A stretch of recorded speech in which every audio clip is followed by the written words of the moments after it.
বুঝলি, ওই মুড়ির সাথে ঝুরি ভাজার কোনো তুলনা হয় না। অনেকদিন তো ছুটি কাটালে, কালকে থেকে রাজবাড়ি যেতে হবে, খেয়াল আছে? তা আছে বই কি। এই দেখো মুড়ি শেষ, দাও দেখি আর দু মুঠো।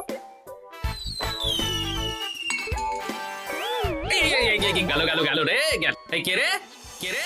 ওরে হাউই দিক খুলে দাদুর বাড়ি চলে গেছে, পালা। দাঁড়া দাঁড়া, দাদু, এতে আমাদের কোনো দোষ নেই, সবই হাউইয়ের দোষ। কি করব বলো? ওরে কালী পুজো দীপাবলি এখনো আসতে দেরি আছে, তা এর মধ্যেই তোদের বাজি পোড়ানো শুরু হয়ে গেল। এটা তো অনুশীলন করছিলাম দাদু। তোদের অনুশীলনের ঠেলা এক্ষুনি একটা বড় বিপদ হয়ে যাচ্ছিল যে। আমরা আছি তো। ভাগ এখান থেকে, যত সব পাকা পাকা কথা।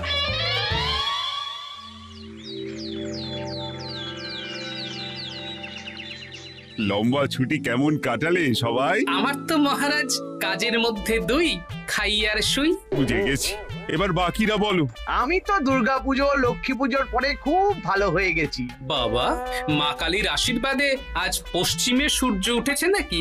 মানছি আমি আগে খারাপ ছিলাম, একটু মিথ্যে কথা বলতাম, অপকর্ম করতাম, কিন্তু এখন আর না। আমি আজ থেকে বদলে যাওয়া আমি। বেশ বেশ, খুব ভালো কথা।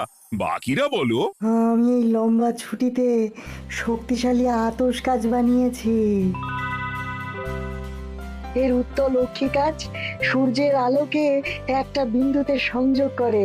সেই বিন্দুতে তাপ বেশি হয়, যা কাগজ বা কাঠকে সহজেই জ্বালাতে পারে। ছোট্ট একটা ভুল করে ফেললে বিজ্ঞানী। সামনে দীপাবলি, কালী পুজো, তুমি কোথায় আতশবাজি বানাবে তা না, তুমি আতশ কাজ বানালে। আসলে রাজজ্যোতিষী বলছিলেন কদিন ধরে হস্তবিচার করার সময় হাতের রেখা দেখতে অসুবিধা হচ্ছে। তাই তুমি এটা আমার জন্য নিয়ে এসেছো। এই নিন রাজজ্যোতিষী, আপনার উপহার।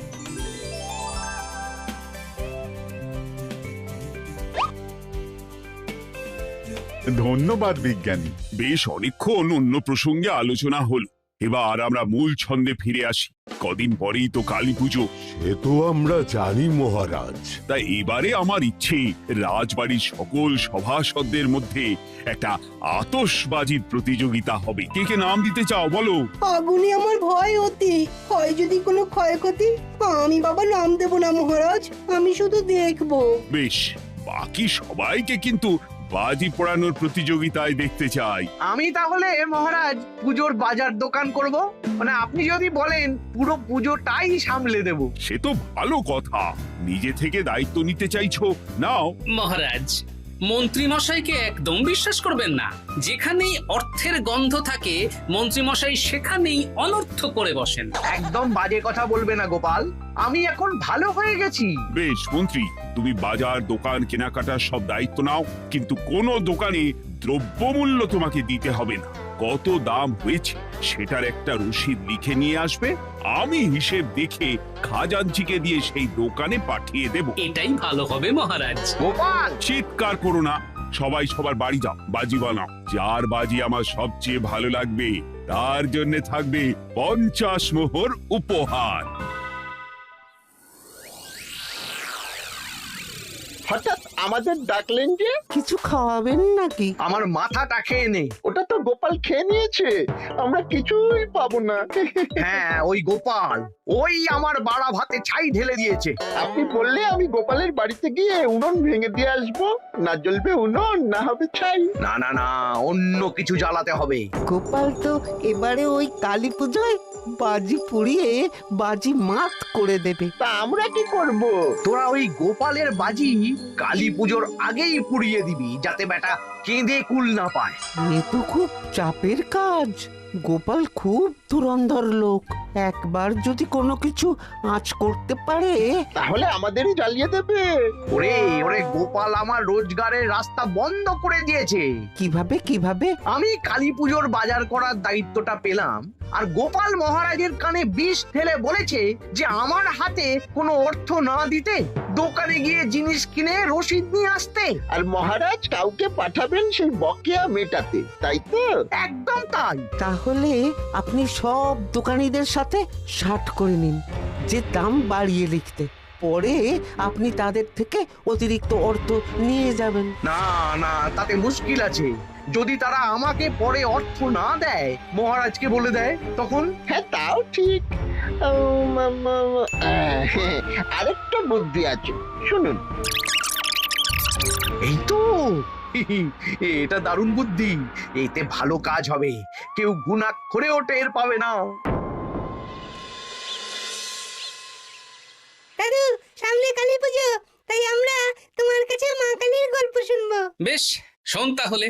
দেবী কালী দশ মহাবিদ্যা নামে পরিচিত 10 জন দেবী রূপের মধ্যে একজন। এই 10 জন দেবী কে কে দাদু? তারা হলেন কালী, তারা, ষোড়শী, ভুবনেশ্বরী, ভৈরবী, ছিন্নমস্তা, ধূমাবতী, বগলামুখী, মাতঙ্গী এবং কমলা। আচ্ছা দাদু, আমরা যে মা কালীকে দেখি মহাদেবের বুকের উপর পা দিয়ে দাঁড়িয়ে আছেন, সেটা কেন? একবার দেবী কালী এতই ক্রোধিত হয়েছিলেন যে তিনি যুদ্ধ করতে করতে শিবের উপরে পা রেখেছিলেন। ভগবান শিবকে মাটিতে শুয়ে থাকতে দেখে তিনি তার ভুল বুঝতে পারেন এবং শান্ত হন। আচ্ছা, এই জন্যই তিনি জীব বের করে থাকেন। হ্যাঁ, এই ঘটনাটি দেবী কালীর ধ্বংসাত্মক শক্তির রূপান্তর এবং মাতৃত্বের দিকটিকে তুলে ধরে, বুঝলি? এবারে তো তুমি রাজবাড়িতে বাজি পোড়ানোর প্রতিযোগিতায় নাম দিয়েছো, তা কি কি বাজি পোড়াবে তুমি? তুবড়ি আর রং মশাল। আমাদেরও রং মশাল বানিয়ে দিও। বেশ বেশ, দেব, কিন্তু তার জন্য তোদের কিছু কাজ করতে হবে। কি কাজ বলো দাদু? শোন, মন্ত্রী মশাই এবারে রাজবাড়ির কালী পুজোর সমস্ত বাজার দোকানের দায়িত্ব নিয়েছেন। যদিও হাতে অর্থ পাবেন না, কিন্তু উনি যা চালাক, তাই ওনার উপর নজর রাখতে হবে, তাই তো দাদু? একদম ঠিক। ঠিক আছে, এখন আমি উঠি তাহলে। বাজি বানানোর জিনিসপত্র কিনতে হবে। ঠিক আছে, আমরাও তাহলে উঠি। এই যে শুনছো, কি হলো?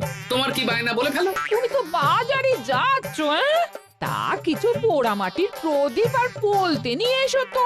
ঠিক আছে, দাও দেখি, থলে দাও। যাই দেখি, জয় মা কালী বলে এগিয়ে যাই।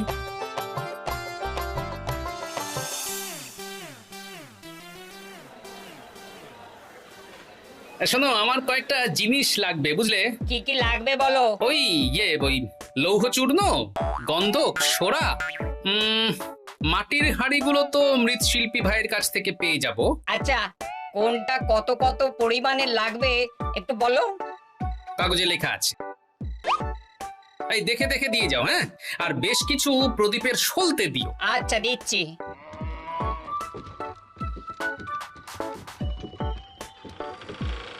এই যে ভাইয়া, এনে ফর্দ দেখ, দেখে সব জিনিস দিয়ে দে।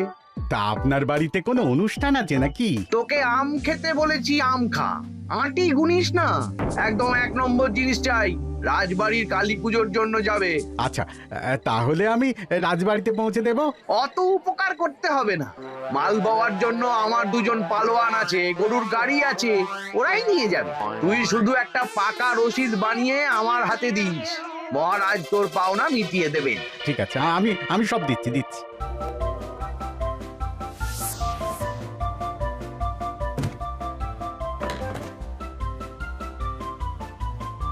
মন্ত্রী মশাই, রাজবাড়ির কেনাকাটা চলছে বুঝি? হ্যাঁ, রাস্তা ছাড়ো, তোমার সাথে বেশি কথা বলতে চাই না।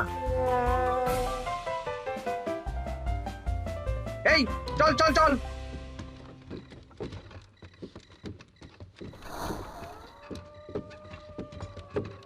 এই মন্ত্রী মশাইয়ের কেনাকাটা হয়ে গেল, কিন্তু রাজবাড়ির রাস্তা তো বাঁদিকে, তা মন্ত্রী মশাই ডান দিকে গেলেন কেন? ডান দিকে তো ওনার নিজের বাড়ি। চল, নজর রাখি, দৌড় লাগা। এ বটা ঘটা, কিছুক্ষণ পর নগেন আসবে, ও সব নিয়ে যাবে। ওই তো একটা লোক এসেছে। ওর নামই নগেন। ওর পাশের রাজ্যে একটা পাইকারি মুদিখানার দোকান আছে। মন্ত্রী মশাই, আপনার কথা মতন ওই 14 কেজি আতপ চালের ওপরে 1 কেজি গোবিন্দভোগ চাল, ওই কমা মুগ ডাল নিয়ে এসেছি। এবার শুধু বস্তা অদল বদল করে ফেলো, আর আমার পাওনা অর্থ দিয়ে দাও। নিশ্চয়ই।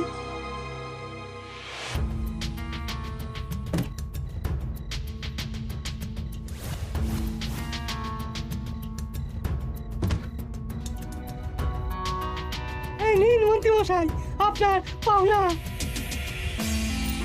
কালকে সকালে তোমাদের রাজ্যের যে দশকর্মার দোকানদার আছে না, কি জানো নাম? আরে তোমার দোকানের থেকে 3-4টে দোকান পরেই যে বসে। ও পরান পরান। হ্যাঁ, পরান, ওকে পাঠিয়ে দিও কেমন? এই নাও ফর্দ। ফর্দ দেখে কম দামের জিনিসটা নিয়ে আসতে বলবে। বলে দেবো। চল চল বটা ঘটা, এবার রাজবাড়িতে যেতে হবে। চলুন।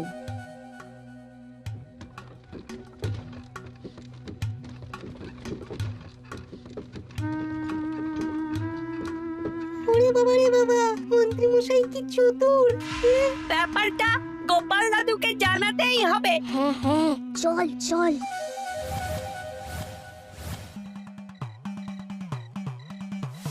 গিন্নি, নাও তোমার জন্য প্রদীপ সলতে এনে দিয়েছি। উদ্ধার করেছো? এবার শান্তি।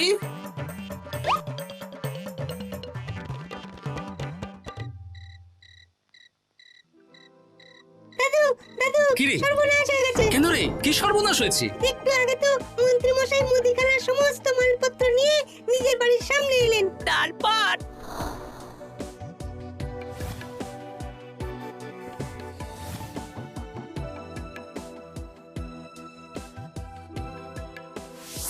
পুলিশ কি রে? আমিও ঠিক সময়ে মন্ত্রীর পর্দা ফাঁস করব। এখন তাহলে আমাদের ঠিক খাবার খাও। কি খাবি বল? ভোলা মায়ের দোকানের সরপুরিয়া। বেশ, চল তাহলে। সব মুদিখানা রাজবাড়ির ভাড়ার ঘরে ঢুকিয়ে দিয়েছি। এই নিন মুদিখানার হিসেবের রসিদ। তোমার উপরে ধকল যাচ্ছে বলো? না না, মা কালীর সেবা করার সুযোগ পাচ্ছি, এতে আবার ধকল কিসের? এ তো আমার পরম সৌভাগ্য মহারাজ। ঠিক আছে, কালকে তাহলে রাজসভায় দেখা হবে। এখন এসো, আমি খাজাঞ্চিকে পাঠিয়ে মুদির দোকানে অর্থ পাঠিয়ে দেব। আচ্ছা মহারাজ, এরপরে দশকর্মার বাজার আসবে কালকে। বেশ বেশ। এই নাও ভোলা। আচ্ছা, তুমিও তো সরপুরিয়া খেতে পারতে। আরে আমি তো হামেশাই খাই। বাচ্চাগুলো খেতে চাইলো তাই নিয়ে এলাম। চলি হে। হ্যাঁ এসো। শোন, তোরা একটু খেয়াল রাখিস মন্ত্রী মশাই পাশের রাজ্যের কোন কোন দোকানির সাথে দেখা করে মালপত্র অদল বদল করছে। আচ্ছা দাদু, ঠিক আছে।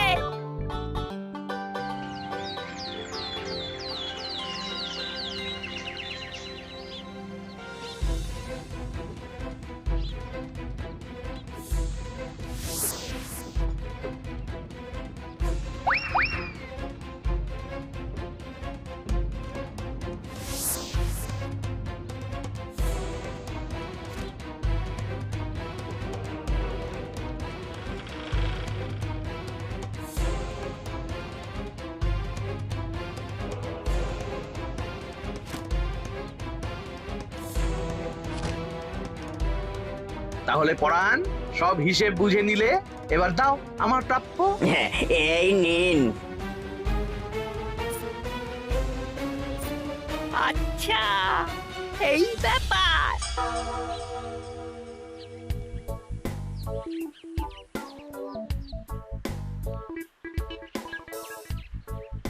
একটু আগে পরাণ বলে একজন পাশের গ্রামে দশকর্মার দোকানদার এসেছিলেন। জিনিসপত্র অদল বদল হয়ে গেল। এখন গতকালের মতন মন্ত্রী মশাই নিশ্চয়ই রাজবাড়িতে যাচ্ছেন। আচ্ছা, এই ব্যাপার। ঠিক আছে, আজকেই রাজসভায় গিয়ে ব্যাপারটা জানাতে হচ্ছে। ওই কালী পুজোর বাজার কেমন হচ্ছে? ভালোই। মন্ত্রী তো যত্ন নিয়ে সব কেনাকাটা করে রাজবাড়িতে দিয়ে যাচ্ছে, আর আমার হাতে রসিদ ধরাচ্ছে। আপনি কিন্তু একবার রসিদের সাথে সাথে জিনিসপত্রগুলো নিজের চোখে দেখে নেবেন মহারাজ। এই কদিন পরেই তো পুজো। জিনিসপত্র আবার আগে থেকে দেখার কি আছে? আমি সব ভালো জিনিসই এনেছি। তবুও মহারাজ একবার দেখে নিন, দরকার হলে এখনই দেখে নিন না। গোপাল যখন এত করে বলছে, মহারাজ দেখে নিন। বেশ, চলো ভাড়ার ঘরে। এই সব রাজকাজ ছেড়ে এখন ভাড়ার ঘরে যাওয়ার কোনো মানেই হয় না। না না, গোপালের সন্দেহ দূর করা দরকার। চলো সবাই, চলো।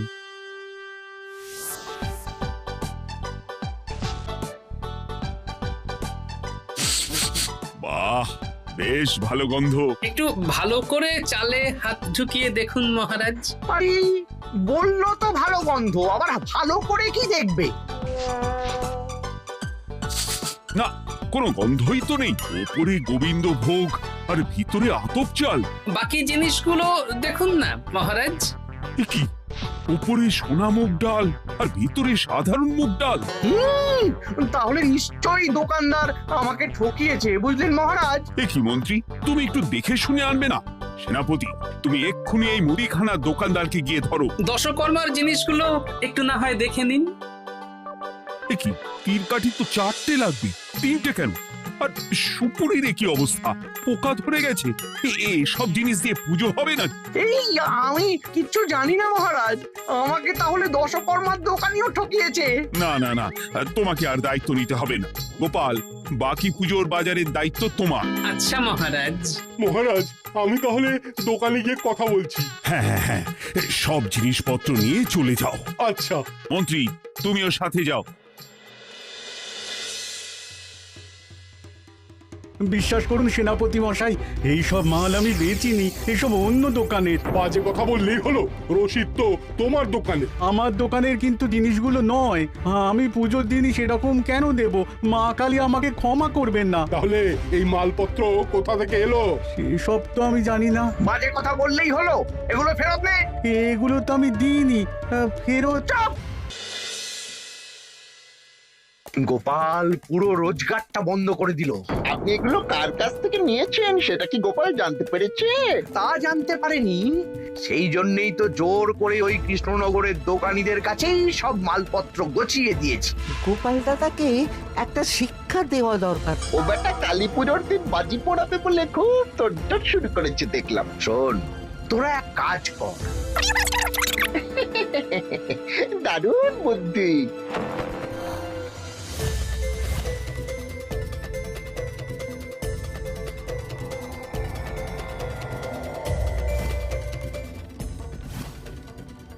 এই চোর চোর চোর, আমার আতশ কাঁচটা নিয়ে পালিয়ে গেল।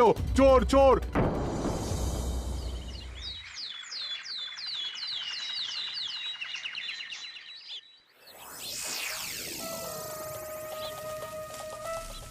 ব্যাস, বারুদ বানানো শেষ।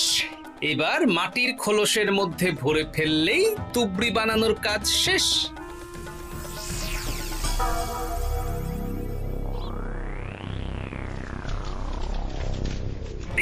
চলে গেল চলে গেল, চা সব বারুদ চলে গেল। হায় হায় হায় হায়, কি হলো রে বাবা?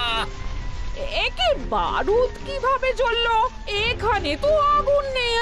সেটাই তো বুঝতে পারছি না, কত বড় সর্বনাশ হয়ে গেল গো। সর্বনাশ তো হবেই গোপাল, তুমি মহারাজের কাছে আমার নামে নালিশ ঠুকেছো, আর ভগবান তার শিক্ষা দিয়েছে।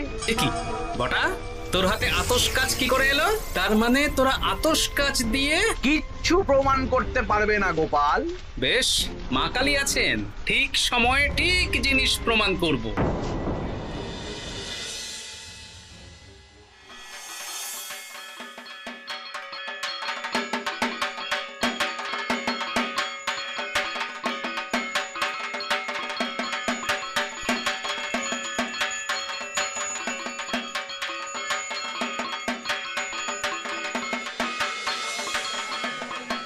তাহলে এবার বাজি পোড়ানো শুরু হোক।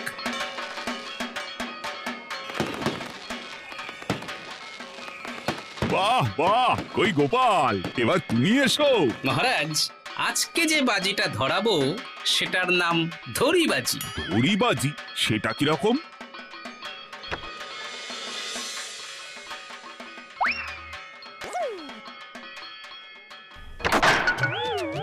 এ কি মস্করা করছো? এ তো হাঁড়ি থেকে কাগজ বেরোলো। এবার এই কাগজগুলোর মধ্যে কয়েকজন লোকের নাম লেখা আছে, সেগুলো আপনি পড়ুন মহারাজ।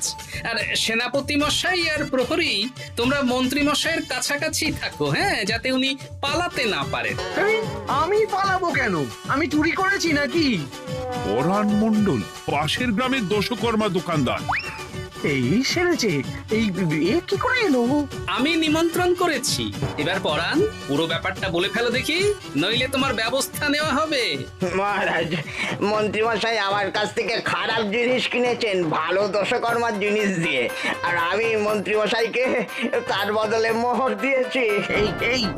এসব বাজে কথা। পরের নামটা পড়ুন মহারাজ। নগিন পাশের গ্রামের মুদি। মহারাজ, এই মন্ত্রী মশাই আমার কাছ থেকে ওই চাল ডাল সব পুজোর মুদিখানার জিনিস কিনেছেন। ওই গোবিন্দভোগ চাল বেচে আতপ চাল কিনেছেন। এই সবের বদলে আমি মন্ত্রী মশাইকে মোহর দিয়েছি মহারাজ। মন্ত্রী, তার মানে তুমি এসবের পিছনে দায়ী আর ভালো মানুষ সাজার অভিনয় করছিলে? আমি কিচ্ছু জানি না মহারাজ, বিশ্বাস করুন। চুপ! আরো আছে, রাজ্যোতিষীর আতস কাজ মন্ত্রীমশাই বটা ঘটাকে দিয়ে চুরি করিয়েছেন, এবং সেই আতস কাজ দিয়েই আমার বানানো বারুদ বটা ঘটা জ্বালিয়ে দিয়েছে। সেটা অবশ্য আমি এখন প্রমাণ করতে পারবো না। আর প্রমাণ করতে হবে না। সেনাপতি, মন্ত্রীকে এক্ষুনি কারাগারে ভরো। ক্ষমা করে দিন, ক্ষমা করে দিন।